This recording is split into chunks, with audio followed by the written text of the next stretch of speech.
I said, no, you are. Because you actually told me what to do. I actually work for you, not the other way around. Never forget it. That's who we are. The government is run by the people. They, the people, we, the people, are the boss of the government. And never, ever, ever forget it. And this is how it should always be, and never take a backward step in saying it. And that's what I believe in, and that's what it is. That's the people's house, not the government's house. Go and have a look at the fine print. Never forget it.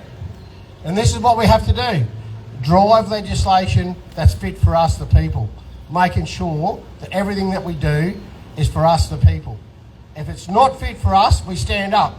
Some of the legislation they put through is saying dissenters and bad people that actually go against government shouldn't be, you know, that they should be locked up, or there's fines, or they shouldn't have a platform or whatever. What rot is that? Can you believe that? Seriously. It's our taxpayers' money that drives that.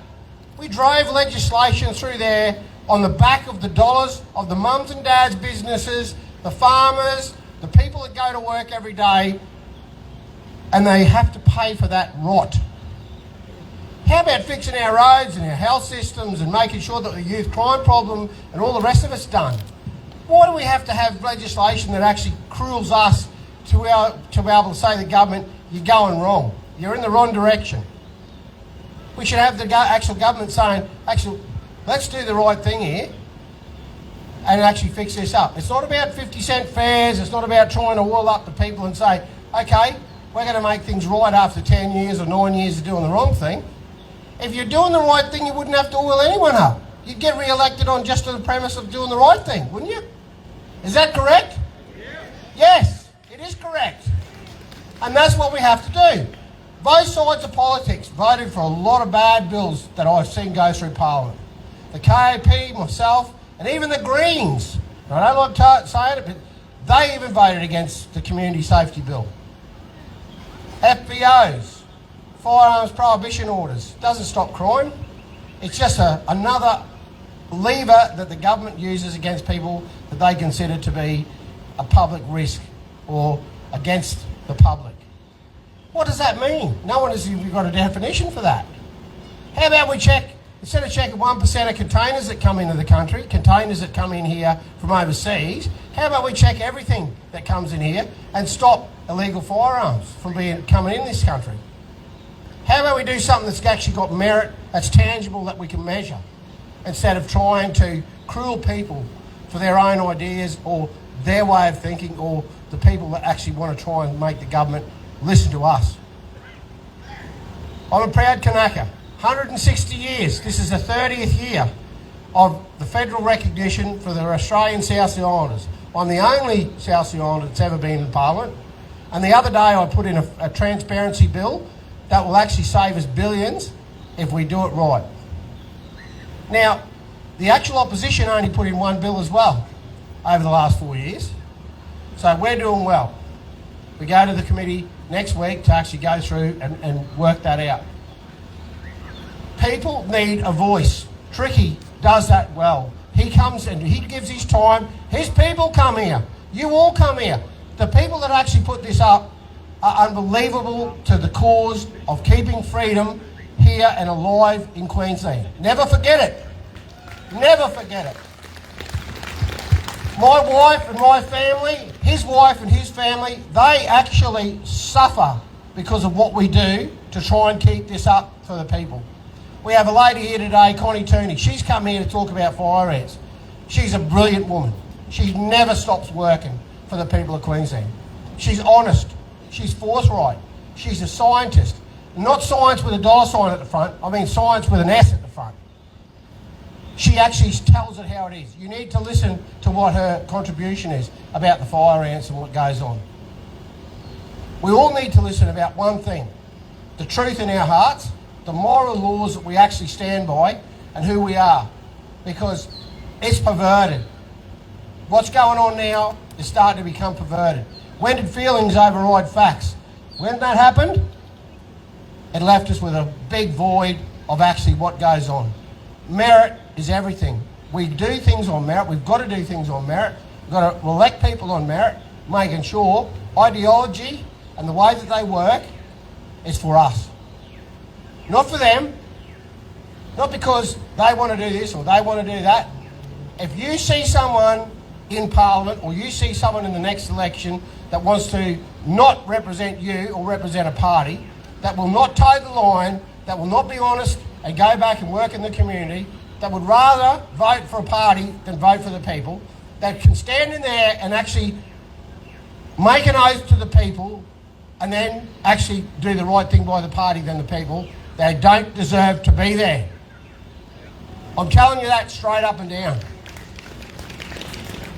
Tricky and I have a relationship. You know why?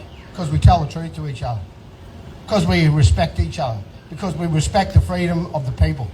Because we know that there's no way to go forward unless we do this.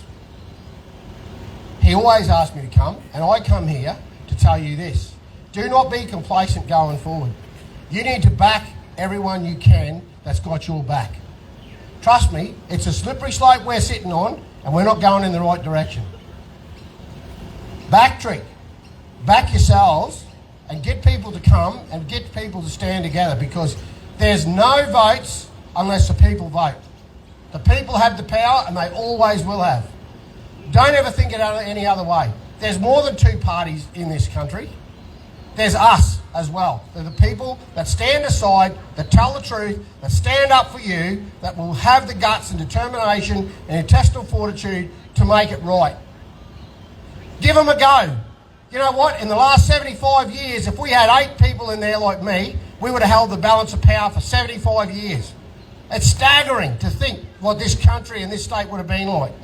Staggering.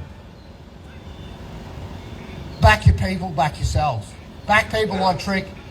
Make sure in the next election we're going in the right direction. Because if you don't, there's more of what's coming. And I tell you what, that's not a good place to be. Just on that, stay right. You're not going anywhere yet. He's got a flight to catch real soon. But again, guys, the reason why I've got this guy here is, you know my stance on this. I do believe the majority of the politicians are corrupt. I do believe the political parties, most of them, are corrupt. I do believe that the political system is corrupt and was made corrupt by corrupt people, for corrupt people to do corrupt things. However, it's the system that now, in quotation marks, controls us and governs us, so we need to get good people in there and make positive change. Just like the courts, we can use that to our advantage as well. The reason this guy's here is because I trust him. I've spent a lot of time with him over the recent couple of years, and I can't say that about any other politician, really. Like, I trust this guy. That's why he's here. I don't doubt this guy. So, Pauline Hanson has just booted him from One Nation. So this guy is the Member of Parliament for Morani, which is up, around Mackay General Region. The independent member for Morani. That's right. So I'm going to ask him why Pauline has made that decision and how it all played out. But I also want to say, they've just lost the best state politician in Queensland and their only state politician. What a stupid thing to do. What happened? What went on? I'm number 33 according to the ABC of the people that actually left or was ejected from the party. And there's a quote in there, quote unquote, they don't leave the party leaves them. So that's their business. They said we didn't have a work ethic in Parliament. So over the last 6 weeks of Parliament this year, I devoted 27 speeches to 17 different bills. I was in the actual Legal Affairs Committee and also in the Health and Environment Committee. I put 5 very detailed dissenting reports and statements of reservation in those committees. And I also opened an office in Mount Morgan, which is the opposite end from my Serena area, hundreds of k's away. If it's my work ethic that's actually got me out of that, well, fair enough. So be it. But the sad thing about it is, I hadn't seen him for like nearly over 4 years, never been to Parliament, never been to my office. It's hard to make a call. So how did it take place? Did you call you and let you know? I just got a cold email. No, cold email. Literally nothing as far as warnings or anything else. I was actually in there giving my best to try and help the candidates to make sure that they got across the line. I attended every single estimates hearing. And you won't believe it. You will not believe it. I asked the Auditor General, the Acting Auditor General, have we ever done an audit on a Queensland Parliament budget since the Parliament began? And the answer was no. And I actually asked the question, have we ever done an audit on private-public partnerships or contractual agreements outside of business? So the contractors that work for the government, have we audited them as far as their employment to the government? Tricky. You know what they said? No. Every other jurisdiction does it. But we don't do it here in Queensland. What does that tell you? Exactly. The only person that asked those questions was me. Because it matters. It's a lot of money. We have to pay for it. All of us as taxpayers have to pay that money to do those businesses. You know the cost blowouts. It's not just 50%, 20%. It's 100% cost blowouts. That binds up the public and the people for years and years. That's our grandchildren. Where are we? 100 and something million, going into 188 billion of debt. Who's there? Who's the keeper of the gate? Nobody. It would seem. Because when I ask those questions, why aren't we doing it? These are the things that I asked as a member of Parliament, to try and make sure that the people have some resolution, some clarity, some understanding of what we are and what we're actually paying for. Guess what? No audits have been done. Yet every single one of yous are always being audited of what you have to do, your businesses and everything else. It's an absolute shame and a disgrace to the public of Queensland that we don't have that.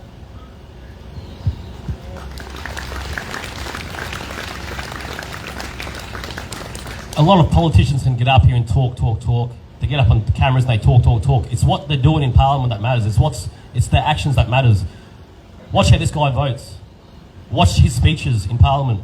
He gets called a conspiracy theorist in Parliament by his co-workers they sit across the bench from him. That tells you something. That he's speaking the truth and he's not taking a back step. And those are the type of people that we need to back. And I'll be backing him. Come October this year, I'm going to do everything I can to help this guy get re-elected as an independent MP, retaining his seat in Mirani, because it's important that we have people like him here, and I want everybody else to help. I appreciate it, Trick. And this is the problem we have. The BS will go around the world twice before the truth actually does its shoelaces up. That's the problem we got. Too many sensationalised media information, not enough of the truth. You don't see anyone talking about the bills that I said in Parliament. You don't see anyone reporting on the fact that the Queensland government never did any audits. It's so sad. Why? It's our money. We put time, effort, and we give everything we can to build businesses and do everything in this state, and we still don't have anyone to say, this is the outcome. The government needs to do better. Way better than what they're doing for us. We pay for it. What are we getting for our money? Zero. As far as audit's concerned, zero as far as making sure that we've got complacency, as far as, we don't have youth crime, our highways are stuffed, everything's going to hell in a handbasket because they're too busy funding other stuff. Renewables, 14 billion a year for something that we don't even know about the contractual agreements. There's no clarity around it, no information about it. Who's gonna pick up the mess? Thousands and thousands of hectares of area that I asked about. Who did the studies on the koalas and all the different life that lives up there and the noise that these things drone day in, day out? Nobody. It's a damn shame. It's like that's the only thing we have left. It's actually the remnant vegetation and the best we have of our environment that we've left, and they're going to rip it down. For what? Cold showers in the dark. It would be funny if it wasn't so serious. I saw this guy's speech in that building just up the hill there, and he's talking about there's been no environmental studies performed for that dam. And he says the frequency that it's going to run at is the frequency range that the koalas communicate in. So it's going to send them haywire. It's going to ruin them. You get Enoch, lovely Enoch. What's her role? Aboriginal Minister. Yeah, it's changed. They change it all the time so they can... Enoch at the stage was something to do with the Indigenous Affairs Minister, something like that. She gets up, calls him a conspiracy nut, and starts bagging on him. And I'm thinking, you're meant to be the Indigenous Affairs Minister. The Indigenous people are very connected to the land and to the animals, and you're out there bagging him. What a joke! What an absolute joke. Anyway, I've filmed it. I'm going to make a little piece and show it to you, because it's important that people see who our representatives are in there and how they're actually dealing with things. It's a mockery. You have to be a voice for the things that don't have a voice. I work in the bush all the time. That's my life, right? I see what happens when the pigs go and everything returns back to nature. I see what happens with those things. We have to preserve it at all costs. We've never been there before. We've left it alone because it's their habitat, not ours. And you have to preserve it. If I'm a greenie, good for me, because I love the animals and I love seeing them. That's the only thing that this country's got, right? As those beautiful animals that we hold dear. Nowhere else in the world do these things occur. Our wedge-tailed eagles and all the rest of it. But you know what? They're not interested. They're not caring about none of it. They'd rather throw it all under the bus just to get renewables in there. Instead of measuring it twice and cutting it once, all we've got is just blasé, carte blanche, let them go in. No way that we can see the contract. No way that we can understand the financial agreement. The financial's nothing. Money we can get again. It's paper. You can't get those things back. It's important. That's what we have here. You've got to love it and you've got to look after it. And if we don't do that in the house, we've lost everything. I'm telling you. And he's not a greenie, by the way. Greenie's almost like a derogatory term now because they've gone woke. In fact, when was it, 2018, 2019, the leader, Richard Di Natale, tried to ban homeopathy and naturopathy. Homeopathy is what saved my son. And apparently that's a green thing to do. You can still care for the environment. You can still care for the animals without being labelled as a greenie, right? That's what we do. We're here to look after each other, look after the land, look after the animals. The greens aren't even green anymore, but that's not why we're here. Yeah, well, that's exactly right. And you know, the stuff that we have to push through Parliament, they say it's machinery in nature. They just, and rather than doing an impact statement, you know, a regulatory impact statement to see who it actually affects, they just go through and just push it through as machinery in nature. Well, it's not machinery in nature. Animals aren't machinery in nature. We're not machinery in nature. Businesses aren't machinery in nature.